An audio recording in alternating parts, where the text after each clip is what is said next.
الحمد للہ رب العالمین والصلاة والسلام علی سیدنا محمد وعلی آلہ وصحبہ اجمعین، اما بعد۔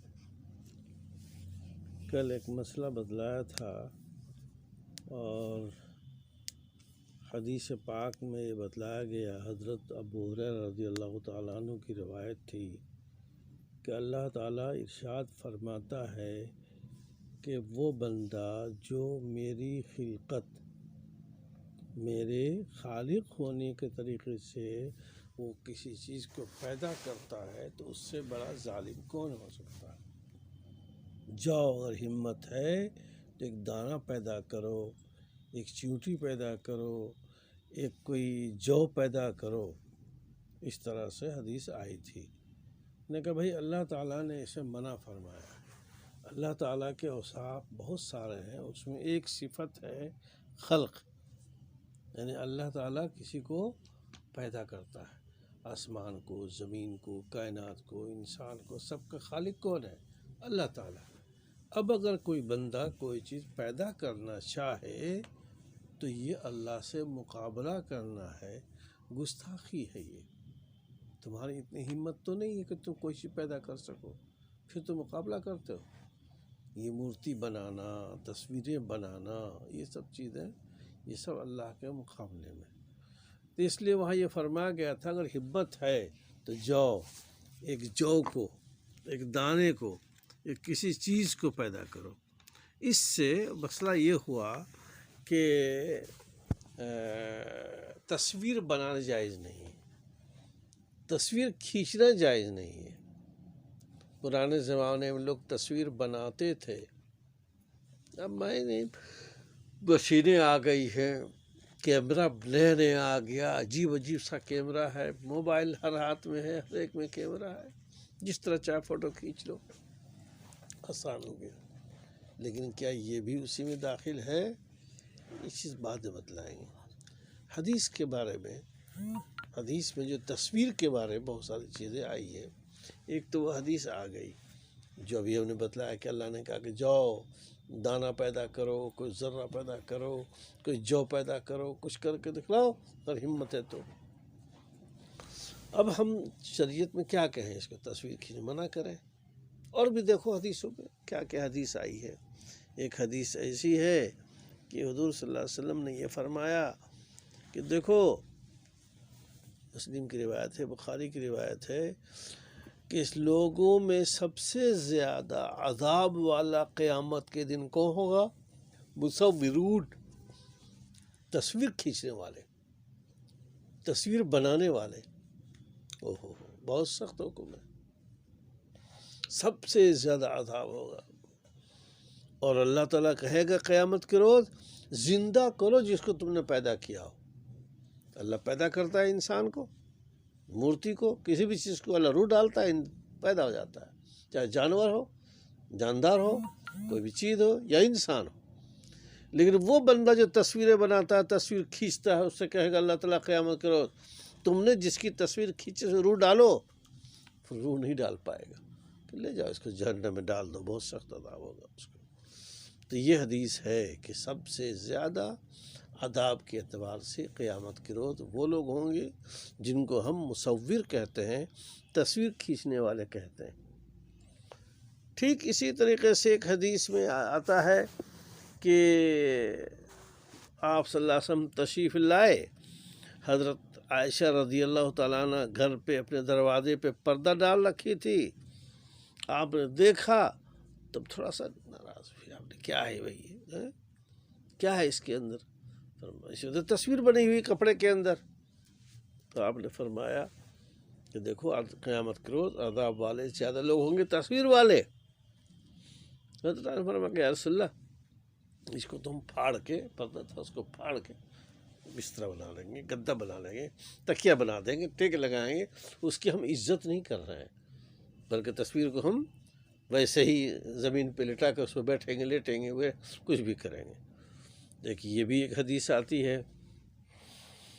اور حدیث پاک میں اور بھی حدیث آئی ہے، جیسے اسی طرح کی روایت ہے کہ آپ صلی اللہ علیہ وسلم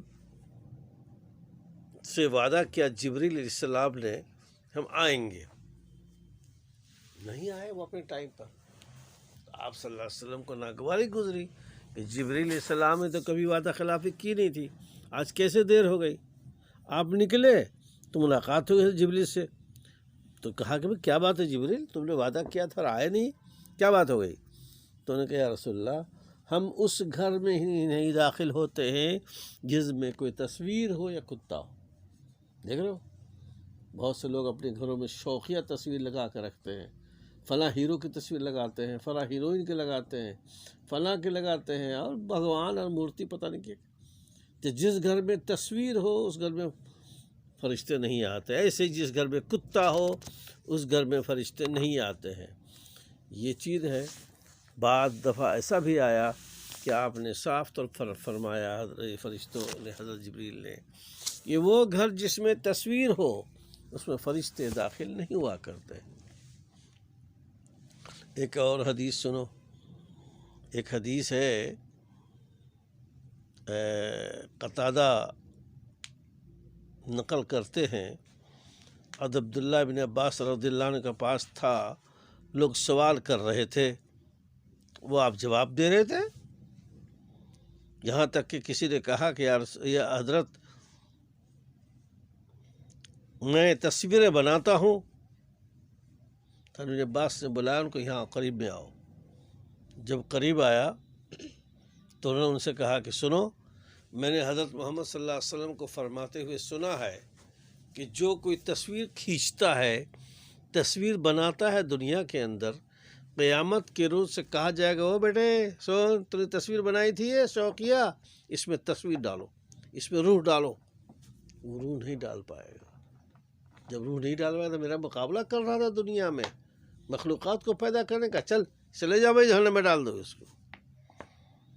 یہ روایت ہے۔ اس طریقے سے اور بھی روایتیں ہیں تصویر کے سلسلے میں، حدیث پاک میں بہت سختی آئی ہے۔ تو اس لیے مسئلہ کیا بنا، اتنی بات تو سمجھ میں آئی۔ علماء کہتے ہیں کہ وہ گھر جس میں کتا ہو یا تصویر کا مطلب ڈھانچہ ہو، مورتی، اس میں فرشتے داخل نہیں ہوتے۔ کون سے فرشتے؟ رحمت والے فرشتے۔ فرشتے دو قسم کے ہیں، ایک فرشتے وہ بھی ہیں جو روح قبض کرنے آتے ہیں، ایک فرشتے وہ بھی جو عذاب لے کے آتے ہیں، وہ نہیں رکیں گے، وہ تو اپنا حکم کریں گے۔ رحمت کے فرشتے ایسے گھر جہاں گانا بجتا ہو، جہاں تصویر رکھی ہو، جہاں کتا بیٹھا ہو، وہاں نہیں داخل ہو سکتے۔ اور وہ فرشتے جو بندوں کے ساتھ لکھتے ہیں اور کچھ اور کرتے ہیں، وہ اللہ کے حکم پابند ہو آئیں گے۔ اسی طریقے سے اس گھر میں فرشتے داخل نہیں ہوں گے۔ مراد یہ خاص کر رہی ہے جہاں بھی انسان رہتا ہو، کسی کمرے میں ہے، کسی آفس میں ہے، کہیں اور ٹینٹ لگا کے بیٹھا ہوا بنا ہوا ہے۔ ہندو لوگ جسے ٹینٹ لگاتے ہیں وہیں پہ تصویر ڈال دیتے ہیں، تھوڑی سی وہ لا کے لگا دیں گے اور اسی کو پوجنے لگ جائیں گے، وہاں فرشتے نہیں آتے ہیں۔ یہ سب تصویریں جو کہ حرام ہیں، جاندار تصویریں ہیں، ان سے منع ہے۔ لیکن اگر کوئی تصویر ایسی ہو جسے گردن توڑ دیا گیا ہو، کاٹ دیا گیا ہو، یا اس کے شکل کو مٹا دیا گیا ہو، تو اس میں کوئی حرج نہیں۔ ایسے کتا کے بارے میں آتا ہے کہ کتا رکھنا جائز نہیں ہے۔ آج کل بڑے شوق سے پالتے ہیں نا کتا، یہ صحیح نہیں ہے۔ ہاں 3 کام کے لیے کتا رکھنا جائز ہے، ایک چوکیداری ہے، ایک شکار ہے، اور ایک کھیتی باڑی ہے۔ اب اس بارے میں جب سب حدیثوں کو ہم جمع کرتے ہیں فوٹو کے بارے میں، تو دیکھو پہلے زمانے میں فوٹو بنایا جاتا تھا، ابھی بھی مورتی بناتے ہیں، لیکن مورتی کے علاوہ اور بھی فوٹو بنائے جاتے تھے، چھاپتے تھے لوگ، بناتے تھے، جیسے کاتب لوگ بناتے ہیں، جیسی صفحہ جو ہے کاغذ میں لے کے مورتی بنا لیتی ہے، اس طرح سے۔ اب کیمرہ آ گیا ہے، اب کیا کہا جائے؟ کچھ لوگوں نے کہا کہ حدیث میں عام منع ہے، نہیں بنانا چاہیے، بالکل منع ہے۔ کچھ لوگوں نے کہا نہیں، کپڑے میں جو تھوڑا سا نقش و نگار کرتے ہیں اس کی گنجائش ہے۔ کچھ لوگوں نے کہا کہ بھائی یہ حدیثیں جو منع کرتی ہیں اس وجہ سے کہ اس سے عبادت میں فرق پڑتا ہے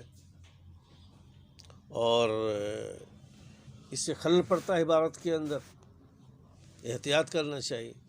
بہرحال یہ مختلف قسم کی روایتیں ہیں، ان سے علماء نے مختلف مسائل اس بات کیے ہیں۔ ایک طرف تو سخت وعید ہے کہ اس کو سزا دی جائے گی، قیامت کے روز کا کہا جائے روح پھونکو اس میں، قیامت کے روز سب سے بڑا ظالم ہوگا، سب سے بڑا عذاب ہوگا، ایک طرف وہ ہے۔ دوسری طرف ہمارے دور کے حالات ہے۔ ہمارے دور میں کیمرے سے تصویر لی جاتی ہے، تصویر ایسا ہے جیسے کہ آئینے میں ہم دیکھتے ہیں، ہماری تصویر آتی ہے پھر غائب ہو گئی، ختم ہو گئی۔ ایسے ایک عکس ہے، اس کو عکس کہتے ہیں، سایہ کہتے ہیں۔ انسان کا سایہ کیمرے میں آتا ہے، اس کے ڈیلیٹ کر دو، مٹا دو، ختم ہو گیا۔ تو ہمارے ہندوستانی علماء تو سخت ہیں اس بارے میں، کہتے تصویر لینا جائز نہیں، یہ کیمرے والا بھی۔ صرف مجبوری ہو، پاسپورٹ ہے، آدھار کارڈ ہے، برتھ سرٹیفکیٹ ہے، اور اس طرح سے مرتو سرٹیفکیٹ ہے، پتہ نہیں کیا کیا بہت جگہ ضرورت پڑتی ہے، تو یہ فوٹو کھنچوانا ضرورت کے لیے جائز ہے۔ اسکول میں ایڈمیشن میں کتنا لگتا ہوگا، تم نے دیکھا ہوگا کہ بہت ہر جگہ فوٹو ہی چاہیے۔ یہ مجبوری میں داخل ہے، ضرورت میں داخل ہے، اور بلا ضرورت کے اس سے منع کرتے ہیں، بلا ضرورت کے اس سے منع کرتے ہیں۔ لیکن سعودی عرب ہے، وہاں حرمین شریفین میں امام کی نماز جاتی ہے، تقریر جاتی ہے، قرآن کی تلاوت ہوتی ہے، دین کی تقریریں ہوتی ہیں، بہت سارے مذہبی باتیں ہوتی ہیں، سب پھیلائی جاتی ہے۔ مدینہ کا سارا پروگرام جاتا ہے، پوری دنیا دیکھتی ہے اور اس سے فائدہ اٹھاتی ہے، روحانی تازگی آتی ہے، یہ سب چیزیں ہیں۔ تو ان کے یہاں تو جائز ہے، اور وجہ اس کی یہی ہے، وہ سمجھتے ہیں کہ تصویر جن کو بنانے کا قرآن نے حکم، آپ صلی اللہ علیہ وسلم نے منع فرمایا ہے کہ عذاب ہوگا، وہ اس میں داخل نہیں ہے، وہ اس میں داخل نہیں ہے۔ وہ لوگ ہیں جو تصویر بنایا کرتے تھے پہلے زمانے میں، وہ لوگ اس سے مراد ہے، ان کو سخت سزا دی جائے گی۔ لیکن ہمارے ہندوستان میں ابھی اس میں گنجائش نہیں نکالی ہے، صرف ضرورت کی وجہ سے فوٹو کھینچانا جائز کہتے ہیں۔ اور جتنے ہندوستان کے دارالفتہ ہیں، دارالفتہ کا مطلب جن کو فتویٰ دینے کا اختیار ہے، جن کو اتھارٹی حاصل ہے، وہ سب کے سب اس کو جائز نہیں کہتے۔ تھوڑے سب لوگ لاپرواہی برتتے ہیں، مسجدوں میں فوٹو لے لیا۔ ابھی بھی ہمارے یہاں مسجد میں اگر کوئی کیمرہ لے کے فوٹو کھینچ رہا ہوگا تو فوراً منع کر دیں گے۔ ہمارے مدرسے میں جلسے میں ایک صاحب فوٹو لے لگے، جو کھڑے ہو گئے، اے کیمرہ بند کرو، اے فوٹو مت لو، کیا کہا جائے گا؟ تو ہمارے ہندوستان میں اجازت نہیں ہے، سب جگہ نہیں ہے، کہیں کہیں لوگ عادی ہو گئے ہیں تو ٹھیک ہے، کچھ نہیں بولتے، اکثر منع کرتے۔ باقی عام طور پر یہ کیمرہ ہے، تمہارے ہاتھ میں کیمرہ ہے، موبائل ہے، فوٹو جب چاہے کھینچ لو۔ ایک طرف وہ بھی دیکھو کہ اللہ تعالیٰ سخت ناراض ہوتا ہے، وہ بھی دیکھو کہ اللہ تعالیٰ کے یہاں سخت عذاب ہوگا۔ ایک طرف یہ بھی دیکھو، اگر مقصد اس کیمرے کے ذریعے سے کوئی جلسہ یا کوئی دین یا کوئی تقریر، تو بھائی ٹھیک ہے، ہم مقصد کیا کر رہے ہیں؟ ہم دین کو پھیلا رہے ہیں، ٹیپ کر کے اور ویڈیو بنا کر، آڈیو بنا کر ہم دین کو پھیلا رہے ہیں، اچھی باتیں پھیلا رہے ہیں، نیت نیک ہے، عبادت ہے، اللہ کی رضامندی ہے، اللہ کے دین کو پھیلانا ہے، تو بھائی اس کی گنجائش ہونی چاہیے۔ ہمارے یہاں فتوے میں ابھی گنجائش نہیں، لیکن میں کہہ رہا ہوں کہ عام طور پر اس کی تھوڑی سی گنجائش اتنی ہونی چاہیے۔ اور لوگ جو لغویات کرتے ہیں، یعنی شادی بیاہ کے اندر کتنے لغویات ہیں، محرم نہ محرم، جائز ناجائز، ناچ گانے کا، ڈانس کا، ادھر کا ادھر کا، یہ سب بالکل ناجائز ہے، بالکل حرام ہے۔ ایک تو پروگرام غلط ہے، اور اس پر تصویر کھنچوانا یہ بھی غلط ہے۔ اس لیے آدمی کو فوٹو کھنچوانے میں احتیاط کرنا چاہیے۔ اللہ رب العالمین ہم لوگوں کو شریعت پر چلنے کی توفیق عطا فرمائے، اور ہمیں اللہ کے ناراضگی سے حفاظت فرمائے، اللہ کے رسول کی نافرمانی سے حفاظت فرمائے۔ وصلی اللہ علیہ سیدنا محمد وعلی آلہ وصحبہ اجمعین برحمتک یا